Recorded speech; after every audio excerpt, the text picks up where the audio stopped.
बनारस की वो तस्वीर आपको याद आ रही होगी। अभी महज 1 से 2 दिन पहले की वो तस्वीर है, जब बॉलीवुड एक्टर नाना पाटेकर एक लड़के को थप्पड़ मारते हुए दिख रहे हैं। ये बनारस में उनकी फिल्म शूटिंग हो रही है। अनिल शर्मा उसके डायरेक्टर हैं। फिल्म का नाम है जर्नी। ये बातें अब पुरानी हो गई, लेकिन वो जो घटना हुई, जिस तरह से नाना पाटेकर ने उस लड़के को थप्पड़ मारा था, सोशल मीडिया के ज़माने में वो वायरल हो गया। वायरल जैसे ही हुआ तो कई आरोप लगे नाना पाटेकर पर, उस नाना पाटेकर पर जो पहले से ही कई विवादों से घिरे हुए हैं।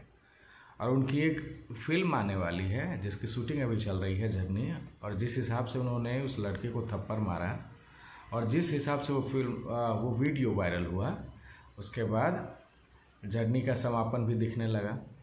मतलब कैरियर उनका नहीं, जो मूवी है उनकी जर्नी, उस बारे में ये वीडियो वायरल होने के महज 24 से 25 घंटे के भीतर नाना पाटेकर सामने आए, 2.5 मिनट का भाषण दिए। भाषण देते हुए ये नज़र आए और सफाई दी कि ये फिल्म के शूट का हिस्सा था। अब सोचिए उसको कैसे उन्होंने बताया इस थप्पड़ कांड को नाना पाटेकर ने, कि कह रहे हैं कि ये शूटिंग का हिस्सा था। अब चूँकि शूटिंग में उस एक लड़के को आना था उनके पास, शूटिंग ऑलरेडी पूरी हो चुकी थी, लेकिन अनिल शर्मा जो कि फिल्म के डायरेक्टर हैं, जर्नी फिल्म के, अनिल शर्मा ने रिक्वेस्ट किया एक्टर से, नाना पाटेकर से, कि एक बार इसे फिर से रीटेक करते हैं। और देखिए नाना पाटेकर जो सफाई देते हुए नजर आ रहा है, उसमें वो कह रहे हैं कि वो रीटेक के लिए तैयार हुए और अचानक से एक लड़का आया। उन्हें ये लगा कि वही लड़का है जिसके साथ अभी वो सीन कंप्लीट किए हैं, और वही सीन वो दोहरा दिए, उस लड़के पे थप्पड़ मार दिए। अब जो वीडियो मैं पहले बता चुका हूँ, जो वायरल हो रही, इस वीडियो को आप देखिए, और नाना पाटेकर के जो सफाई दे रहे हैं इस वीडियो को लेकर, उन दोनों बातों को डिफ्रेंशिएट कीजिए, यानी कि तुलना कीजिए। क्या उनकी सफाई में, नाना पाटेकर की सफाई में और तस्वीर में जो थप्पड़ मारते हुए दिख रहे हैं, क्या वो मैच कर रहा है? मुझे बिल्कुल नहीं लग रहा है। ये मेरी सोच समझ है कि ये उनकी जो सफाई में बिल्कुल भी ये तस्वीर फीडबैक नहीं रही है।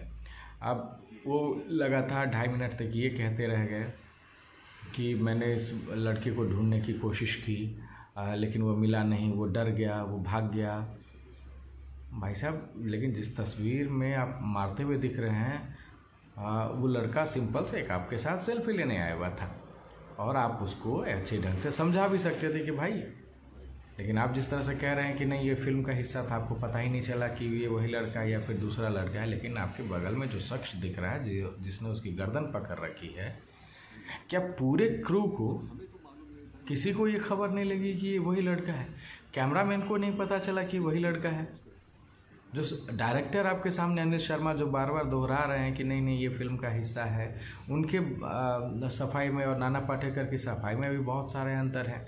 जब आपके सामने, चलिए आपको पता नहीं चला कि ये वही लड़का है या नहीं है, लेकिन आपके सामने जो शूटिंग कर रहे थे, कैमरामैन थे, डायरेक्टर थे, बतौर आपके पूरी की पूरी टीम थे, पूरा क्रू मेंबर वहाँ मौजूद था, क्या किसी एक शख्स को पता नहीं चला कि वो लड़का है या फिर कोई और आपने बेवजह एक थप्पड़ मार दी? बिल्कुल गोविंदा के याद दिला गए, और उस थप्पड़ कांड से याद हो गया आपको कि उनका कैरियर का ग्राफ कहाँ चला गया। उस गूंज ने, थप्पड़ की गूंज ने उसके कैरियर को ख़त्म कर दिया, और आप ऑलरेडी उस समापन की ओर हैं नाना पाटेकर साहब। और आप पहले से ही आप कई विवादों में ऑलरेडी उलझे हुए हैं, चाहे वो तनुश्री दत्ता वाला मामला हो, फार्मर्स एक्ट वाला हो, आप जेएनयू में जाके बैठ जाते हैं, फार्मर्स के साथ बैठ जाते हैं, फिर मराठी फिल्म का भी आप क्रिटिसाइज्ड करते हैं, कमर्शियल बताने लगते हैं, फिर से के खिलाफ चले जाते हैं। विवादों के साथ आपका अगर ये नाम जो है ऑलरेडी जुड़ चुका था, और अनिल शर्मा ये सोच रहे थे कि आपको इस विवाद का जो तमगा लगा हुआ उससे अब मुक्ति दिलाई जाए इस जर्नी के थ्रू, जर्नी फिल्म के थ्रू। लेकिन आपने जो कांड कर दिया, ये थप्पड़ कांड, आपकी सफाई के बावजूद ये मामला जो है शांत होने वाला दिख नहीं रहा है। क्योंकि आपकी सफाई में कई सवाल हैं।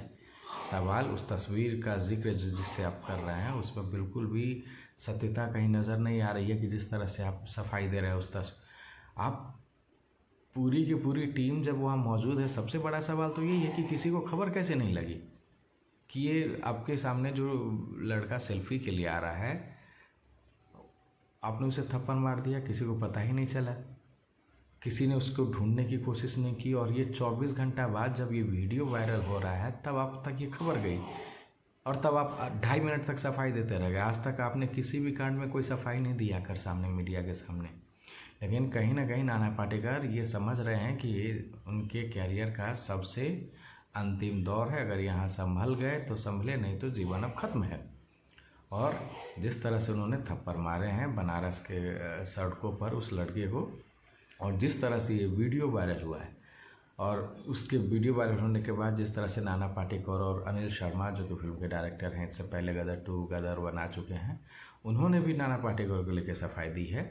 और अनिल शर्मा कह रहे हैं कि ये फिल्म का हिस्सा था, लेकिन आप कह रहे हैं कि फिल्म का हिस्सा था और मैं उस लड़के को कोई और लड़का था। क्या भाई, बेतुका सा आपका जवाब लग रहा है, बेतुके सा आपकी सफाई लग रही है, कोई दम नहीं दिख रहा है। खैर, उम्मीद ये करता हूँ कि जिस तरह से आपने अभी तक एक्टिंग की है, इस सफाई में भी आपकी एक्टिंग ही नज़र आई। अब इसको जिस तरह से परोसे मीडिया वाले, जिस तरह से परोसे आप, जिस तरह से आपकी टीम परोसे, लेकिन उस थप्पड़ कांड में और आपकी सफाई में हकीकत यही है कि दोनों के बीच कोई तुलना नहीं है। फिलहाल ये मामला कहाँ तक आगे बढ़ता है, या फिर नाना पाटेकर की सफाई के बाद ही यहीं शांत हो जाता है, ये देखने वाली बात होगी। फिलहाल मुझे दीजिए इजाज़त। नमस्कार।